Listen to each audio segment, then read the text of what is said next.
இதுதான் அம்மா என் கேள்வி. கரமேடி என் தோழி பத்தி சொல்லு. மூங்கில் அது வாங்கும் உயிர் மூச்சா இருக்குது அன்பு. சரியான வெகுளி பொண்ணு அழகான தங்கரதும்.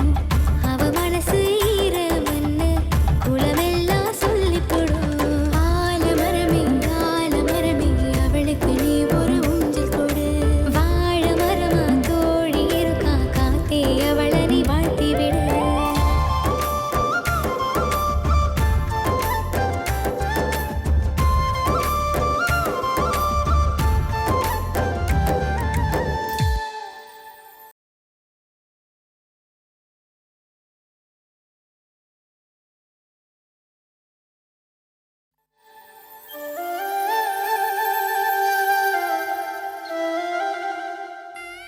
அந்த குழந்தை வாழ்றதும் சாகிறதும் ஒன்றரை கிட்ட தான் இருக்கு. சத்தியம் பண்ணு.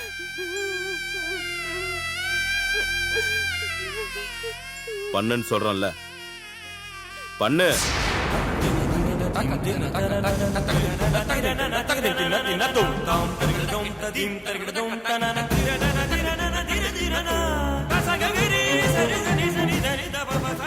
நீ எப்பவும் இந்த சத்தியத்தை காப்பாத்தணும்.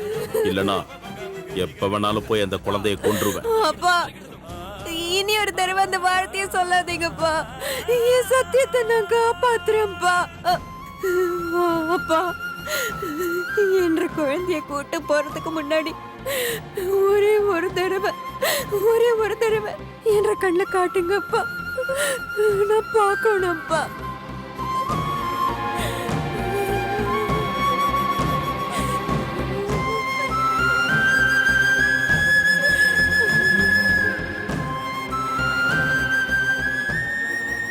வள்ளி,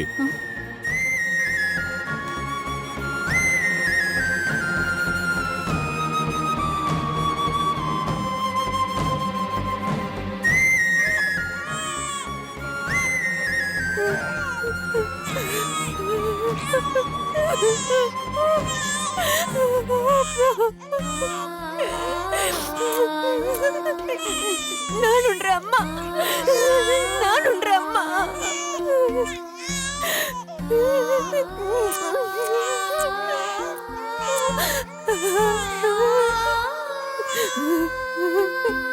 அம்மா, அம்மா,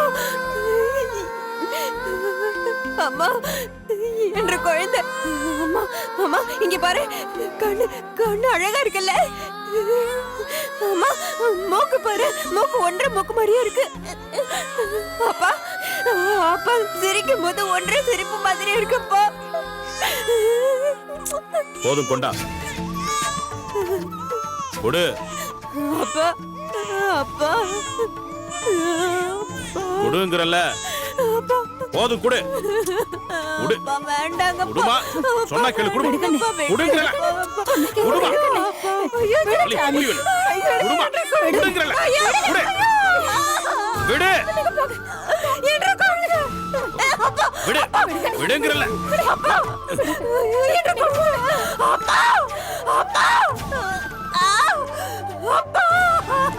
ஐயோ, என்ற குழந்தை என்கிட்ட கொடுங்க. ஐயோ, என் குழந்தை.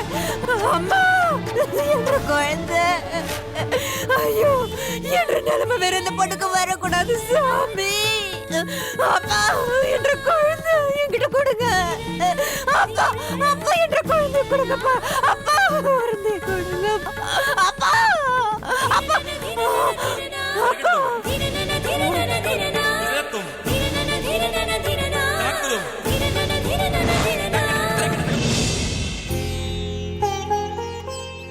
இப்ப சொல்லாத்தா, அந்த குழந்தைய நான் எப்படி வளர்ப்பேன்?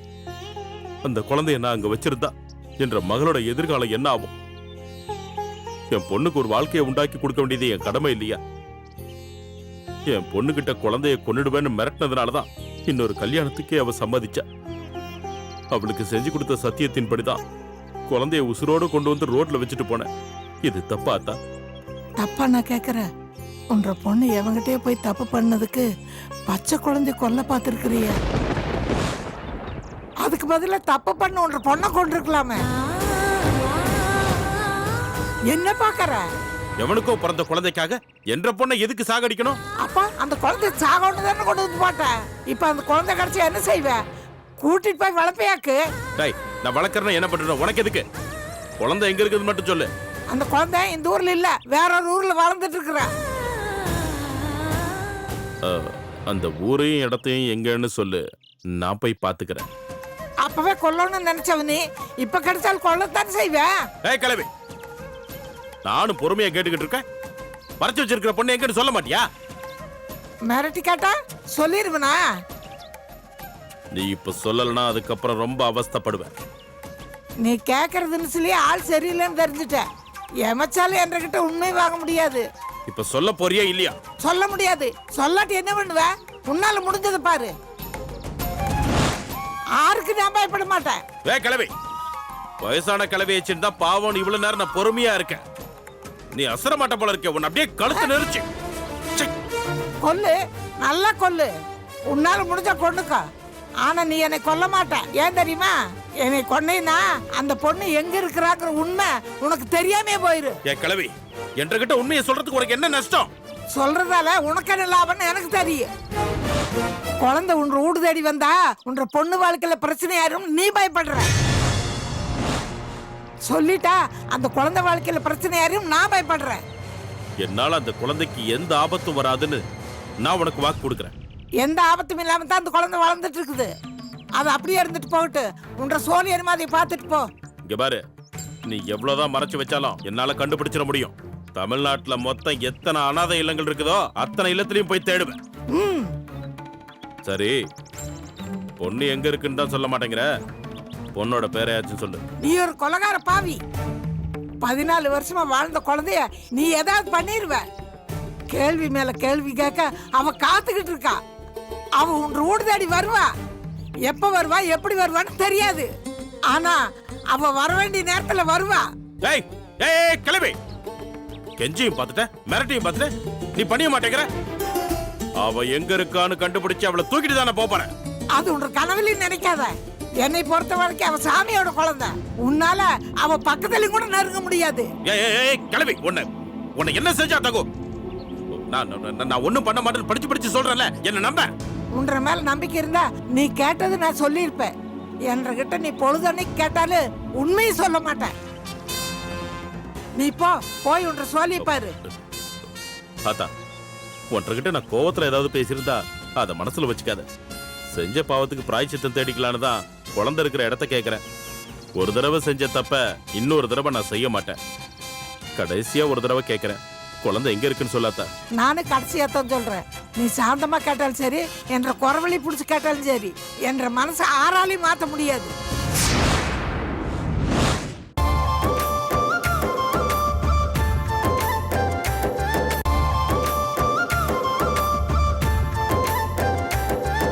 நீ சாந்தமா கேட்டாலும் சரி, என்ற குறவழி புடிச்சு கேட்டாலும் சரி, என்ற மனசை ஆறாலையும் மாத்த முடியாது.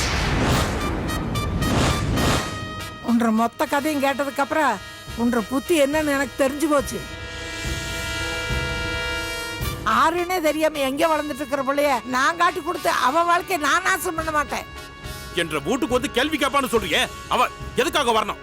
அவ எங்கேயோ இருக்கிறவ அங்கேயே இருந்து தொலைக்க வேண்டியதானே? அது எப்படி? அவ வருவா, கண்டிப்பா வருவா. பாவத்தை செஞ்சு போட்டு சுகமா வாழணும்னு நினைச்சா எப்படி? பாவத்துக்கான தண்டனை அனுபவிக்க வேண்டாமா? இனிமே என்னை தேடி வராத. வந்தீனா எந்த பிரயோஜனம் இல்ல. இடத்த காலி பண்ணு. போ போ.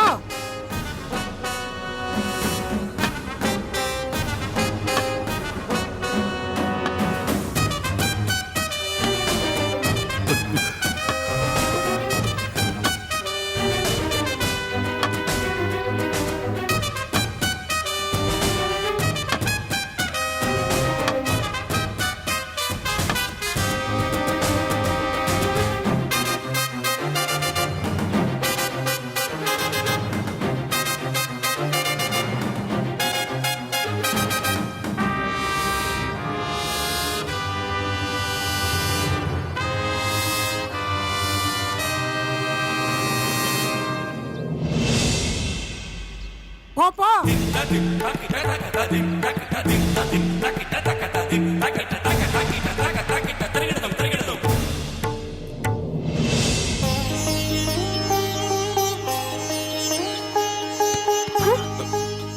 பார்த்து போக மாட்டியா? அறிவில்ல. சாரிங்க, தெரியாம இடிச்சிட்டேன். சாரி சொன்னா சரியா போயிடுமா? படிக்கிற பொண்ணு தானே, பொறுமையா வர தெரியாது? அதான் சாரி சொல்லிட்டேன்ல, அப்புறம் என்ன? இந்த ஊர்ல எல்லாருமே திமிரு பிடிச்சவங்களா இருக்காங்க.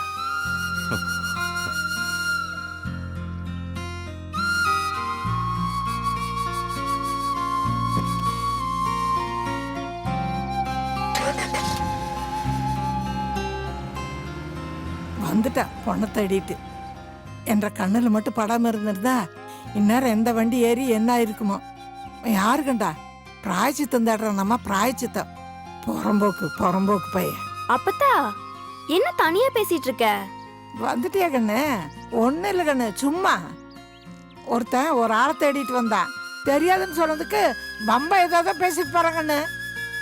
அதை விட அப்பத்தா, உனக்கு ஒரு சந்தோஷமான விஷயம் சொல்ல போறேன். என்ன கண்ணு? 50,000 தொலைஞ்சு போச்சுன்னு சொன்னேன்ல, அந்த பணம் கிடைச்சிருச்சு அப்பத்தா. எப்படி கண்ணு? என்ற ஃப்ரெண்ட் பாரதி கொடுத்தா. அவளை பணத்தை எடுத்தா? அவ எடுக்கல, ஆனா என்ற மேல இருக்க பிரியத்துல அவ வீட்ல சொல்லி வாங்கிட்டு வந்திருக்கா. ஆஸ்பத்திரி கொண்டு போய் பணத்தை கட்டிட்டேன். உன்னை ஹாஸ்பிட்டல்ல அட்மிட் பண்ணி ஆபரேஷனும் பண்ணிடுவேன். அதுக்கப்புறம் ஒரு பிரச்சனையும் இல்லாம நீ ரொம்ப வருஷம் என்று கூடவே இருப்ப. என்ற மேல உனக்கு அவ்வளவு பிரியமா கண்ணு? என்ன பார்த்தா இப்படி கேட்டு போட்ட? உன்ற உசுறு வேற என்ற உசுறு வேறயா? ரெண்டும் ஒண்ணுதான். ஏங்கண்ணு, நான் திடீர்னு செத்து போயிட்டு என்ன பண்ணுவேன்? ஏன் பார்த்தா இப்படிலாம் பேசிட்டு இருக்க? நீ உன்னை காப்பாத்து தானே இப்படி கஷ்டப்பட்டுட்டு இருக்கேன். நீ சாக மாட்டா பார்த்தா, உன்னை நான் சாக விட மாட்டேன். இல்ல கண்ணு, உன்கிட்ட ஒரு விஷயத்த சொல்லணும். எனக்கு திடீர்னு உசுறு போச்சுன்னு வச்சுக்கோ, என்னை புதைச்சிடாத, எரிச்சு போடு. அப்பத்தா பேசாம இருக்க மாட்டியா நீ? இல்ல கண்ணு, உன்கிட்ட சொல்லிட்டு நல்லதுதானே. என்னை புதைச்சா என் உடம்பு புழுத்திங்க, எனக்கு வலிக்குமில்ல. என்னை எரிச்சிட்டா ஒரே அடியே சாம்பலாயிருவேன். காத்தோட காத்தா உன்ற மூச்சு காத்துல நான் வந்துட்டு இருப்பேன்ல கண்ணு. உனக்கு இருக்க பிடிச்சு போச்சா? என்னென்னமோ பேசிட்டு இருக்க. என்னைக்கு இருந்தாலும் உன்கிட்ட தானே சாமி சொல்லணும், எனக்கு வேற யார் சாமி இருக்கிறா? சரி, நீ சொல்ற மாதிரியே பண்றேன். இப்ப வாய முடுறியா? நாளைக்கு ஆஸ்பத்திரிக்கு போகணும், நீ ரெடி ஆயிரு. சரி சாமி. தேய்ச்ச பாரு, எப்ப பார்த்தாலும் செத்துருவேன்ட்டு. என்ற மனசை கஷ்டப்படுத்தலன்னா உன்னால சந்தோஷமாவே இருக்க முடியாதே.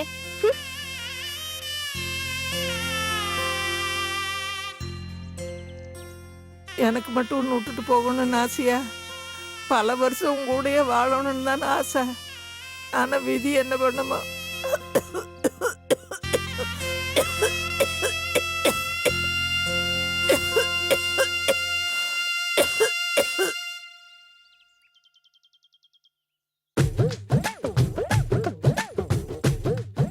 டேய் பழனி, சொல்லுங்கய்யா.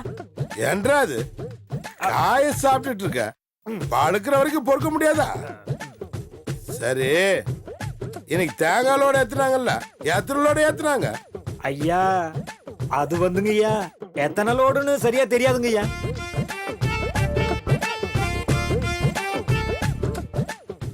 வயலுக்கு அறுவடை மிஷின் வந்து ஓடிச்சாம எத்தனை ஏக்கர் ஓடி இருக்கு? ஐயா அதுவும் தெரியாதுங்கய்யா. தேங்காய் மட்டும் மஞ்சு கொடானோ தெரியுமில்ல? அது தெரியுங்கய்யா. சரி, இன்னைக்கு அங்க எத்தனை பேர் வேலைக்கு வந்தாங்க? அது தெரியாதுங்கய்யா. ஆரஞ்சனா, அப்புறம் என்னதான்டா பண்ணிட்டு இருக்க நீ? அது வந்து டேய் சக்தி,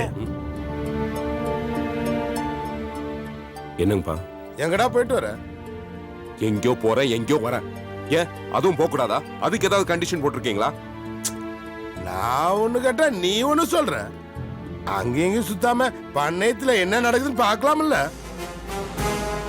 இவனை கேட்டா இவனுக்கு தெரியலங்கிறான். இன்னைக்கு தேங்காய் லோடு போயிருக்கு, வயக்காட்டுல அறுவடை நடந்திருக்கு. நெல்லு எத்தனை மூட்டை ஏத்துனாங்க தெரியுமா? ஆருக்கு தெரியும்? இப்படி ஒதுக்கிட்டா எப்படிடா? நீங்க தான் பண்ணையத்தோட மொத்த பொறுப்பையா அந்த 2 பொம்பளைங்க கையில கொடுத்துட்டீங்கல்ல, அவங்கள கூப்பிட்டு கேட்க வேண்டியதானே? என்னைய ஏன் நீ அவங்க கேக்குறீங்க? கூட சேர்ந்து பண்ணையத்தை பார்க்க வேண்டியதானே? அந்த பொம்பளைங்க கூட பண்ணையம் பார்க்கணும்னு எனக்கு என்ன தலை எழுதா? நீங்க கொடுத்த தைரியத்துல அவளுங்க 2 பேரும் என்ன ஆட்டம் ஆடிட்டு இருக்காளுங்க தெரியுமா?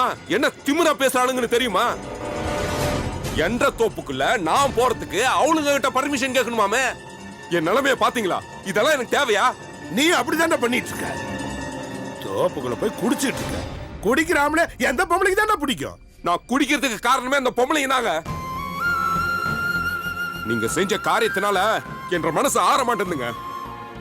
பொறுப்பை தானே கொடுத்துருக்க, சொத்தை எழுதி கொடுத்துட்ட. குடும்பத்தோட மானத்தை காப்பாத்துறதுக்கு அப்படி ஒரு காரியத்தை செய்ய வேண்டியதாயிடுச்சு. அதுக்காக இந்த சொத்து உன்றதில்லன்னு ஆயிடுமா? ஏன் அதையே அவங்களுக்கே எழுதி வச்சிட வேண்டியதானே? அதையே விட்டு வச்சிருக்கீங்க. உங்க மானத்தை காப்பாத்துறன்னு சொல்லி என்ற மானத்தை கொண்டு போய் அடகு வச்சிட்டீங்கல்ல. பண்ணையாரே ஆறு மதிக்கலனா பண்ணையார் பையனை ஆறுங்க மதிப்பான். உங்களால என்ற மானம் போச்சு, மறுவாதை போச்சு, நிம்மதி போச்சு, என்ற வாழ்க்கையே போச்சுங்க. இதுக்கெல்லாம் பிள்ளையார் சொல்லி போட்டது நீதான்டா. உனக்கு உன்ற பொண்டாட்டியை வச்சு ஒழுங்கா வாழ தெரியல. அதோட தொடர்ச்சி தான் நம்மளோட இந்த நிலைமை. இதெல்லாம் சரியாகணும்னா நீ மாறணும். முதல்ல உன்ற பொண்டாட்டிக்கிட்ட அன்பா நடந்துக்க. அப்பா வேணாங்கப்பா, அவளை பத்தி மட்டும் பேசாதீங்க. சொர்க்கமா இருக்க வேண்டிய என்ற வாழ்க்கை அவளாலதான் நரகமாச்சு. ஊட்ட விட்டு போட்டு எங்கேயாவது போயிடலாம் தான் நினைக்கிறேன்.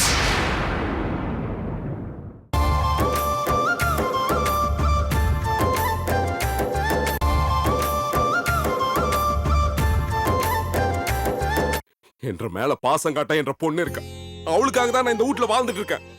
மனசளவுல நான் எப்போ செத்து போயிட்டேனுங்க. டேய் சக்தி, எதுக்கு இப்படி சொல்லக்கூடாத வார்த்தைலாம் சொல்லிட்டு இருக்க? அதானு உண்மை. அந்த ரெண்டு பொம்பளைங்களும் உங்ககிட்ட வந்து உங்க கௌரவத்தை காப்பாத்தணும்னா உங்க பிள்ளை வீட்டை விட்டு துரத்துங்கன்னு சொன்னா நீங்க துரத்துருவீங்கல்ல? சக்தி, அந்த அளவுக்கு என்ன நீ மட்டமா நினைச்சிட்டியா? நினைக்கலீங்க, நீங்க அப்படிதான் ஆயிட்டீங்க. அவளுங்க அப்படி ஆக்கிட்டாளுங்க. உங்களால முன்ன மாதிரி கெத்தா தோட்டத்துக்கு போக முடியல, ஃபேக்டரிக்கு போக முடியல, பஞ்சாயத்துக்கெல்லாம் போக முடியல. அந்த ரெண்டு பொம்பளைங்களும் தேர்ல ஏறி ஊர்வலம் போற மாதிரி எல்லா இடத்துக்கும் போயிட்டு இருக்காங்க. அவங்க தான் நீ எல்லாமே நீ எல்லார்கிட்டயும் சொல்லிட்டு இருக்காங்க. இதெல்லாம் கேட்கும்போது காதுக்கு எவ்வளவு இனிமையா இருக்கு தெரியுங்களா? அதனால நீ இப்படியே சுத்திட்டு இருந்தா எல்லாம் சரியா போயிடுமா? எங்க போற, எதுக்கு போறன்னு கூட தெரியாம போயிட்டு இருக்க. உண்மைதானுங்க, எனக்கு எங்க போயிட்டு இருக்கேன்னு தெரியலங்க. எந்த திசையில பறந்துட்டு இருக்கோன்னு பறவை தெரியுமா? அதே மாதிரிதான் நானும் போயிட்டே இருக்கேனுங்க. உங்களுக்கு பிடிக்கலாம் சொல்லிடுங்க, இந்த நிமிஷமே நான் விட்டு போயிடுறேன். டேய் டேய் டேய் சக்தி, டேய் சக்தி. ஐயா, சின்னையா மனசளவுல ரொம்ப பாதிக்கப்பட்டிருக்காருங்கய்யா.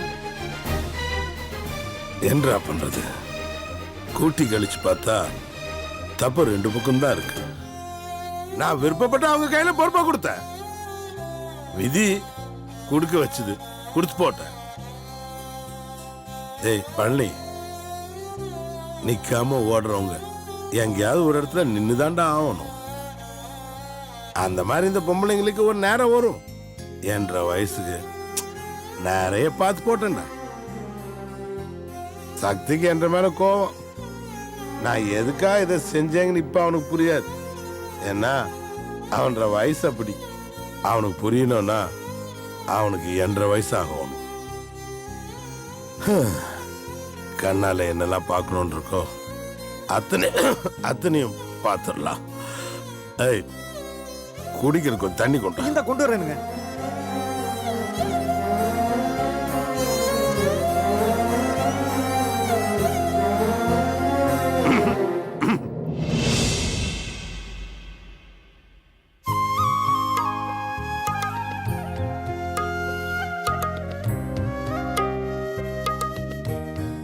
இது அப்படியே நெல்லு விளையிற பூமிங்க. வருஷத்துக்கு 3 போகம் விளையுமுங்க. ஆழியார் தண்ணி எப்பவும் வந்துகிட்டே இருக்குமுங்க. அதெல்லாம் சரி, இது மொத்தம் எத்தனை ஏக்கர் இருக்கு? 70 ஏக்கருங்க. ஒரே ஆளோடது, எந்த வில்லங்கம் இல்லைங்க. ஏக்கரை 20 லட்சம் சொல்றானுங்க. ஒரே தவணையில பணம் கொடுக்கற மாதிரி இருந்தா பேசி முடிச்சிடலாமுங்க. ஏக்கரை 12 லட்சத்துக்கு பேசிடலாமுங்க. இந்த பார் பொன்னுசாமி ஐயா, எனக்கு இடம் வாங்குறது எவ்வளவு முக்கியமோ அதே மாதிரி 100 ஏக்கரா ஒரே பூமியா வாங்குறதும் முக்கியம். 99 ஏக்கரானா கூட நான் வாங்க மாட்டேன், புரியுதா? மொத்தமா அப்படி கிடைக்கிறது அபூர்வங்கய்யா. அப்படியே இருந்தாலும் விற்க மாட்டாங்கய்யா. தேடுனா கிடைக்காதது இல்ல பொன்னுசாமி. மனுஷனா பிறந்தவனுக்கு கஷ்டம்ன்றது ஒண்ணு இல்லாம இல்ல. அது மட்டும் இல்ல, எந்த பூமியும் 3 தலைமுறைக்கு மேல ஒருத்தங்கிட்ட நிக்காது. கை மாறியே ஆகணும். அப்படி ஒருத்தனை தேடி கண்டுபிடி. என்ன பாக்குறேன்.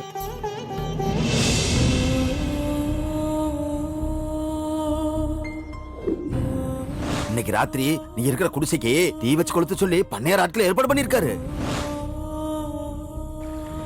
நீ என்ற சிநேகித உங்ககிட்ட நான் உரிமையோட சொல்லலாம். அதனால தான் சொல்றேன், உடனே இந்த ஊருட்டு போயிரு. எங்கேயோ உசுரோடு இருந்தா அதுவே எனக்கு சந்தோஷம்.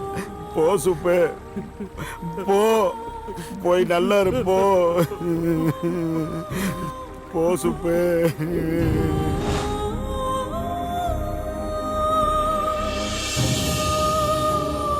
Oh. எனக்கு ஒரு முக்கியமான சோலி இருக்கு, இடத்த கண்டுபிடிச்சிட்டு வந்து சொல்றியா? சரிங்க, ஆ, சரி. வாருங்க. ம்.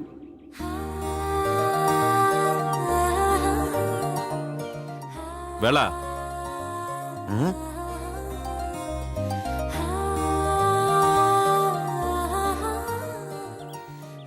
என்ன வேலை? என்ன அடையாளம் தெரியலையா? வருஷ கணக்கா என்ற கூட வேலை சென்றிருந்த சுப்பிரமணி மறப்பனா திடீர்னு பார்த்தன புலப்படல. எப்படி இருக்க? நல்லா இருக்கேன் வேலை. வள்ளிமா மல்லிகால நல்லா இருக்காங்களா? எல்லாரும் நல்லா இருக்காங்க. மல்லிகாவுக்கு கல்யாணம் ஆயிடுச்சு. என்ற மாப்பிள்ள தான் இந்த ஊர் இன்ஸ்பெக்டர். ரொம்ப சந்தோஷம். ஒன்ற மேல எனக்கு ரொம்ப கோபம் வேலை. ஏன் சுப்பு, எதுக்கு? நான் இந்த ஊருக்கு வந்தது உனக்கு தெரியும்ல, என்னைய நீ வந்து பாத்துருக்கணும்ல. சுப்பிரமணி, மனுஷனோட நிலைமை மாறிச்சுன்னா கொஞ்சம் தூரமா விலை நிக்கிறதா நியாயம். அன்னைக்கு பண்ணையார் தோப்புல நீ வேலை செஞ்சுட்டு இருந்த, இன்னைக்கு பெரிய பணக்காரன் ஆயிட்ட. உனக்கு நானு சரிசமமா நிக்க முடியுமா? பணம் என்னைய பெரிய ஆளாக்கி இருக்கிறது உண்மைதான். ஆனா மனுஷனை மனுஷனா மதிக்கணுங்கிற எண்ணத்துல இருந்து நான் மாறல வேலை. இல்ல சுப்பிரமணி, நீ மாறிட்ட.